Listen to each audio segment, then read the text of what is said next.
New Zealand, যেখানে cricket রাগবির যতটা দাপট, ফুটবলের গল্পটা ঠিক ততটাই কম আলোচিত। অথচ ফুটবলেও নিউজিল্যান্ড সম্ভাবনায় ভরপুর। ফুটবলে নিউজিল্যান্ডের পরিচয় ওয়াল হোয়াইটস নামে। সাদা জার্সির এই দলটি দক্ষিণ গোলার্ধের ওশেনিয়া অঞ্চলের ছোট দেশ হলেও ফুটবলে নিজেদের আলাদা জায়গা তৈরি করেছে। ফিফা র্যাঙ্কিংয়ে ওঠানামার মধ্যে থাকলেও নিউজিল্যান্ডের সবচেয়ে বড় অর্জন 2 বিশ্বকাপে তাদের উপস্থিতি। 1982 সালে প্রথমবার, আবার তারপর দীর্ঘ অপেক্ষার পর 2010 সালে বিশ্বকাপে অংশ নেয় অল হোয়াইটস দল। 2010 বিশ্বকাপে গ্রুপ পর্ব থেকে বাদ পড়লেও ইতিহাস গড়েছিল তারা, কারণ গ্রুপ পর্বে অপরাজিত থেকেও বিদায় নেয় তারা। এবার নিউজিল্যান্ড খেলবে তৃতীয় বিশ্বকাপ। পরিসংখ্যানের দিকে তাকালে ওশেনিয়া অঞ্চলের অন্যতম সফল দল নিউজিল্যান্ড।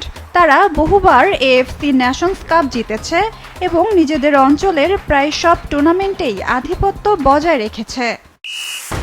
দলের ইতিহাসে সবচেয়ে বড় তারকা বলা হয় ক্রিস উডকে। ইংলিশ প্রিমিয়ার লিগে খেলা এই স্ট্রাইকার দলের সর্বোচ্চ গোলদাতা এবং অধিনায়ক। তার গোল সংখ্যা 45টি। তাছাড়া দলের হয়ে 10টি গোল করেছেন কস্তা বারবারোসেস। প্রধান কোচ হিসেবে নিউজিল্যান্ড ফুটবল দলের দায়িত্বে আছেন ড্যারেন সাউন্ড বাজেলে।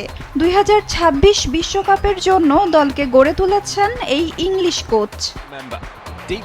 ওশেনিয়া কোয়ালিফাইংয়ের ফাইনালে নিউ ক্যালেডোনিয়াকে হারিয়ে গত বছর মার্চে 2026 বিশ্বকাপে জায়গা নিশ্চিত করে ওয়াল হোয়াইটস দল।